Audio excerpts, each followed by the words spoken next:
Group পর্বে নড়বড়ে performance করা ব্রাজিলের কোয়ার্টার ফাইনালে উরুগুয়ের মুখোমুখি হলে এমন অবস্থা হবে সেটা অনেকেই ভেবে নিয়েছিল আগে থেকেই। শেষ পর্যন্ত তা হয়েছে। কোপা আমেরিকার এবারের আসরের কোয়ার্টার ফাইনাল থেকে বিদায় নিয়েছে ব্রাজিল। উরুগুয়ের কাছে পরাজিত হয়ে সেমির স্বপ্ন ভঙ্গ হয়েছে সেলেসাওদের। নির্ধারিত ৯০ মিনিটের খেলা গোলশূন্য ড্র হওয়ার পর ম্যাচ গড়িয়েছে টাই ব্রেকারে।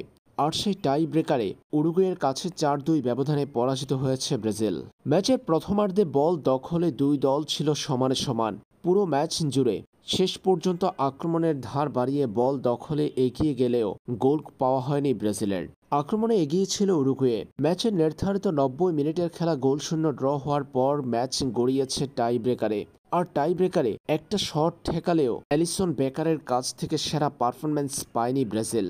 অন্যদিকে ব্রাজিলের এক শট রুখে দেওয়ার পাশাপাশি অপর একটি বার পোস্টে মেরেছে ব্রাজিলিয়ান তারকা।